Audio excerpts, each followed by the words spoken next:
Okay, so I know all of you are wondering when are the midterms going to be graded. The answer is sometime this week. It's about halfway done right now. So today what I want to talk about is essentially the relationship between climate change and health. So the agenda for today is I'll talk a little bit about the study that relates to this question. Then I have like sort of a short true-false type question that I'm going to pass out to you guys that's related to the study. Essentially, I want you guys to like sort of discuss it in your groups, come up with an answer. I'll have you write down the answer, and then I'll have one or two groups also discuss what their answer was. And so it's sort of like, I mean, I guess you could think of it as kind of being a quiz. It's not that formal, but I will collect the answers at the end, and I'll take a look at them, and some points will be assigned to your group based on those answers.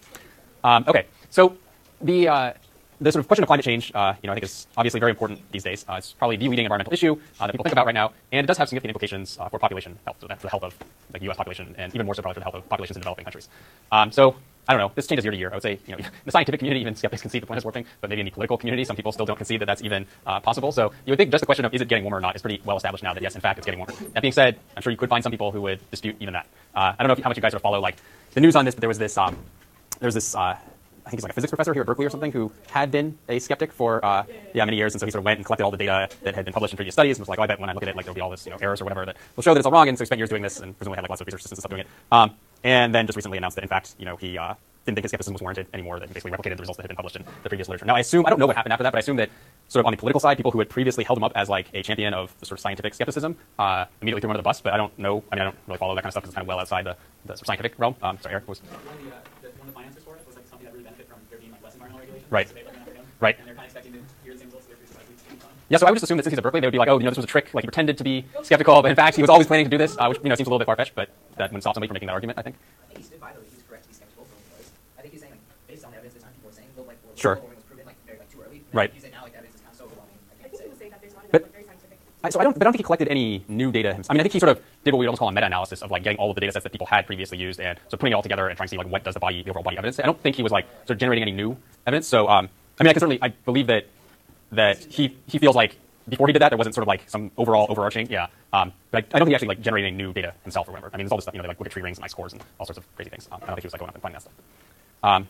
So at any rate, so I think it's pretty unambiguous scientifically, at least, that the planet is in fact getting warmer. And so if you wanted to sort of argue, well, is global warming a real phenomenon? Well, certainly global warming is a real phenomenon. The question is how much of it is due to human activity versus whether there's some other sort of natural cycle or something that could be causing it. Now, again, it seems unlikely, in sort of like a very long time scale, the rate at which we've seen the warming take place over the past 100 years or so would seem to be unusual for just sort of a natural cycle to be occurring, but I guess you never technically know. So the question is not so much whether or not it's getting warmer, it's clearly getting warmer, but just how much of that increase is due to specifically human activity and the emission of carbon dioxide. So I think the thing that a lot of people recognize these days, though, is that the climate models don't predict just that average temperatures are going to rise, but they also predict that sort of fluctuations or severe, like extreme weather events, will also become more common or more severe. So you could think that this might have some implications for human health. So if it were just the case that sort of average temperatures were getting 5 degrees warmer, that could definitely have impacts on agriculture. It could sort of definitely have impacts on like energy use. It could have impacts on just how comfortable people are in the climate. But you would tend to think it wouldn't have so much of an impact on actual like mortality or something like that, especially in a developed country where we have things like air conditioning. But if you're talking about extreme weather events, so like very severe cold snaps or very severe heat waves, then you could think that those things might have impacts. So the nice thing from a research perspective at looking at these types of questions is that short-term fluctuations in weather are something that you can think of as being as good as randomly assigned. So remember, like our goal would always be to try to run some sort of randomized control trial where we can randomly assign the treatment or the policy that we're interested in. So in this case, we're sort of interested in what's the effect of like a heat wave or an extreme cold snap on mortality. And certainly you wouldn't want to think about, so the good news is if you look at a specific location and you look over time at what happens when there's a heat wave and what happens when there's a cold snap, you can think of, conditioning on that location, you can think of the assignment of weather as being sort of as good as random, right? Because the question is, are there other things over time that will be correlated with these extreme weather events? And generally you would think no, it's not like for some reason people are going to become sort of extremely obese or extremely prone to heart attacks or something right when it gets really hot, unless there's actually a causal relationship between it getting very hot over, say, 1 week period or something and people actually ending up in hospital with heart attacks or whatever the health outcome is. You wouldn't want to look at variations in weather across locations, though. So the idea is like, if you compare people who lived in Phoenix to people who lived in the Bay Area, obviously people who live in Phoenix are exposed to much more hot weather than the people who live in the Bay Area. I don't know if you've been to Phoenix, but like, you step off the airplane there at 10 p.m. at night and it's like 108 degrees still at like 10 p.m. So clearly people there are exposed to a lot more heat, but it's also clear that the population living in Phoenix is different than the population living in, you have like more retirees or whatever. And so if you just compared health outcomes for people in Phoenix versus people in the Bay Area, you would end up with some sort of comparison that would be confounded with other like omitted variables that might have a causal effect on hospitalizations or whatever the health outcome you're looking at is. But if you look at the Bay Area and you say, well, we're going to look at what happens on weeks in which there's extreme heat and what happens on weeks when there isn't extreme heat, and whether or not there's extreme heat on a particular week in the Bay Area is probably pretty much as good as random. If it weren't, then we would be able to predict it with certainty. So it'll certainly be correlated with season, but you could always control for like month of sample effects or seasonal effects or something like that and basically take care of that seasonal correlation. And then you would say, well, if we had a really hot summer this year, that was sort of as good as random. We don't think that the population of the Bay Area suddenly changed in that hot summer in a way that would cause them to get more heart attacks or end up in the hospital more often. So these sort of short-term fluctuations in weather in a given location, you can think of as being as good as randomly assigned. And since they're as good as randomly assigned, that's easy to estimate their causal effect on specific health outcomes here. So the health outcome that the study that I'll talk about today looks at is mortality, so whether people end up dying when there are these extreme weather events. So the study is by Olivier Deschênes and Enrico Moretti, and they want to test whether these extreme weather events affect mortality. And I think the motivation here is probably not too unfamiliar if you ever sort of looked at the newspapers when there are like big heat waves in locations or these extreme cold snaps. So I remember certainly a few years ago there was like a big heat wave in Europe, and then there were sort of reports of excess mortality, estimates of an extra X hundred or X thousand people died in France in the 2 weeks or something relative to what would normally be expected. So it certainly seems that there could be a causal relationship here, but it's not immediately clear. So when we just sort of look at the raw correlations between excess mortality and these extreme weather events, it's not immediately clear how much of that represents sort of a true increase in mortality for a couple of reasons which we'll talk about in a moment. But just to kind of so to describe the setup of the study and also give you just a motivating figure. So the authors gathered daily weather data and essentially mortality events, so like the number of people dying for every U.S. county. And they initially just graphed mortality by day of year. And it does look like there's a strong trend towards higher mortality during the winter. So this is the daily mortality rate per 100,000 individuals in a county. And you're basically just looking at like a seasonal pattern of mortality here. And you can see that it does exhibit a very sharp or a very strong seasonal trend here. So in particular, so I think day 0 is basically the beginning of the year, so you can think of that as being like January 1st. And you can see it starts out high because it's in the winter, and then it starts to drop. It sort of falls down to what you think is basically being the average level. So this is like relative to the overall mean, because obviously you can't have like a daily mortality rate that's 0, let alone a negative mortality rate. But what this is saying is that it's basically 0. So when you start off in January 1st, you're looking at an average mortality rate per 100,000 people that's about 0.3 deaths higher than the overall average. And as you move later in the season, it starts dropping. You get to sort of the overall average around day 90, which I guess would be like April 1st or something. So it's sort of like just when spring is starting to take effect. And during the summer, you can see it's actually sort of a below average rate relative to the rest of the year. And then it starts rising again in the fall. And at day 330, which must be around December 1st or something, so that's when winter is really starting to kick in, at least like on the East Coast, then it starts to go above average again. So it does seem like there's this strong trend toward higher mortality during the winter if you just look at sort of the raw data. And so that suggests maybe that cold is worse for you than heat.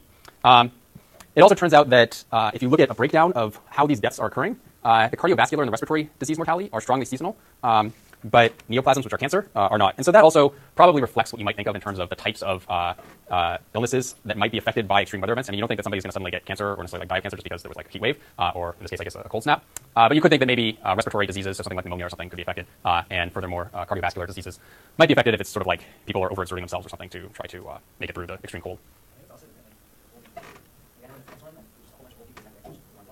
Right, so that's an issue so that's a good point, and it's an important one in the sense that this is going to bring up the question of harvesting, which is something that we talked about like a few weeks ago. So the question is, when somebody dies, is it somebody who would have otherwise lived for like 10 or 20 or 30 years, or is it somebody who was going to live for another like 2 months and the extreme weather event just sort of like overwhelmed their immune system or their cardiovascular system or something like that, and moved up their date of death by a couple months? So not that you'd sort of want either of those to happen, but it seems like if you were sort of a social planner or whatever, that you would place more weight on the death that involved somebody's premature death by like 20 years than something that involved a premature death by like 2 months or something like that. So they actually have some, because of the sort of high frequency of their data, you'll actually be able to see some evidence as to how much of this is like deaths just being moved forward by a few weeks and how much of it is maybe like sort of longer term deaths. I guess the other thing I should say though is that, so looking at these seasonal trends, there's all sorts of potential things that could be correlated with season, I guess, but the question is which of those things are basically caused by weather and which of those things are maybe correlated with weather but not like directly caused. So in particular, during the winter is like when flu season is, and so that can be causing some like premature mortality among especially like the elderly or people who are immunocompromised.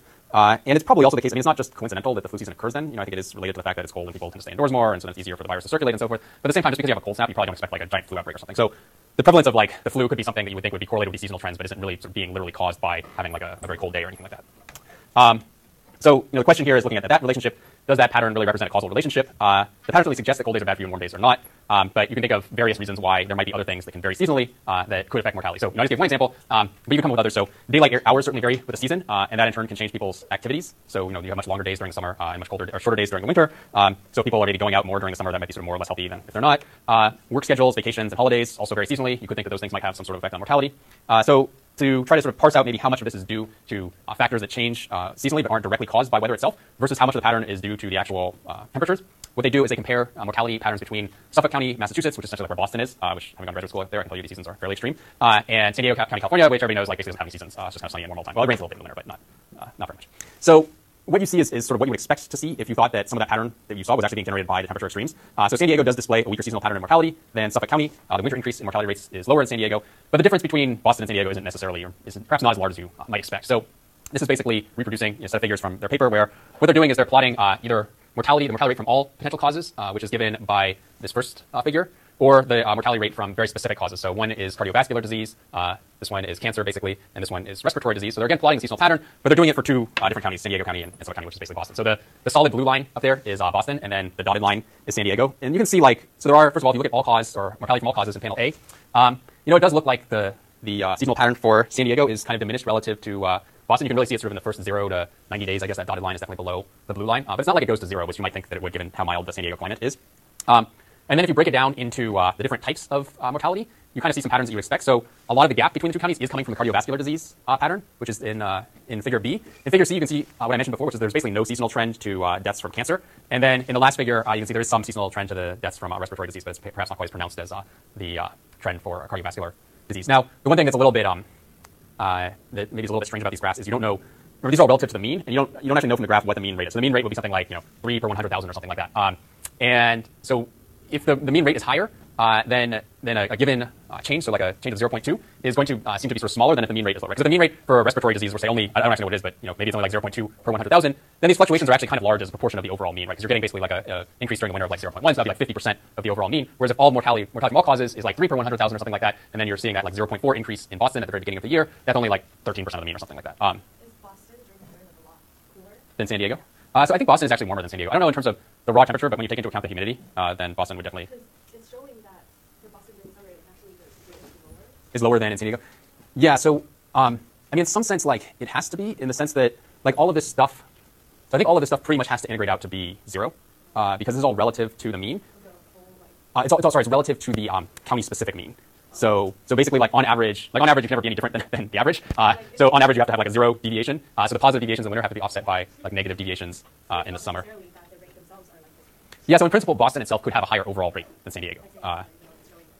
Right. So I don't know that that's true. And I think the way that would there's sort of two ways that would manifest itself. One way would potentially be that people in Boston actually like literally live shorter or longer than people in San Diego on average. The other thing though is this is mortality per 100,000, so it's not adjusted for age or anything like that. So you'd also find like I bet if you did Florida or something, you'd find that like the mean there is higher just because there's more elderly people, and so you're going to have a higher mortality rate per 100,000 people there. So it's also going to sort of depend on the age composition of each of the counties with averages. So there's some evidence that maybe there are some seasonal factors that aren't really like literally due to differences in temperature going on here, just because you still see like a kind of strong seasonal pattern for San Diego, and it doesn't seem likely that just because it's like 66 degrees out in the winter in San Diego that people are dying from that.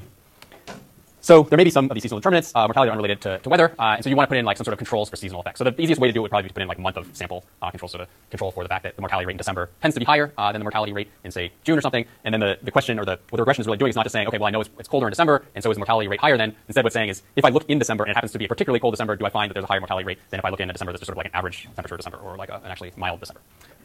So to implement that, they basically put in these county by month indicators. So basically like a whole bunch of binary or dummy variables that indicate whether you're looking at like January in Boston or February in Boston or March in Boston or January in San Diego, February in San Diego, March in San Diego, and so forth.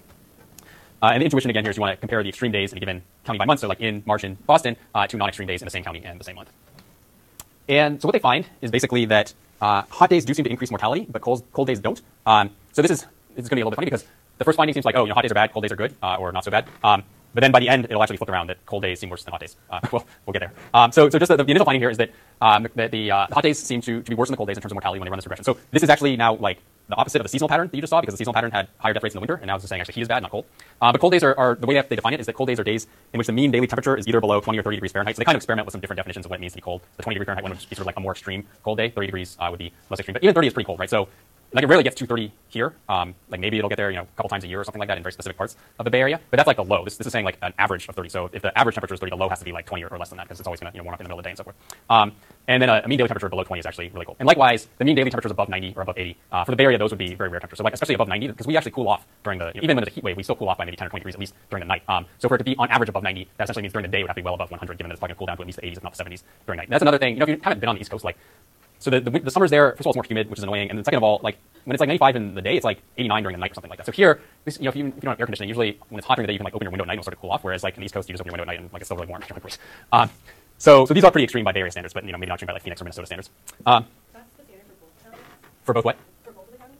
Yeah, so they're using the same standard across all of the different counties. Like the data points for San Diego is going to be a lot. Right, so the San Diego will essentially like never see any extreme hot or extreme cold days, and that's more or less okay. I mean, so what that's telling you is that San Diego isn't really like adding anything to your data set in terms of usable observations, and it also means that you wouldn't. So the estimates that you're going to get out, you would like sort of interpret them as being like the effect of an extreme weather event in a place like Boston or in a place like Phoenix or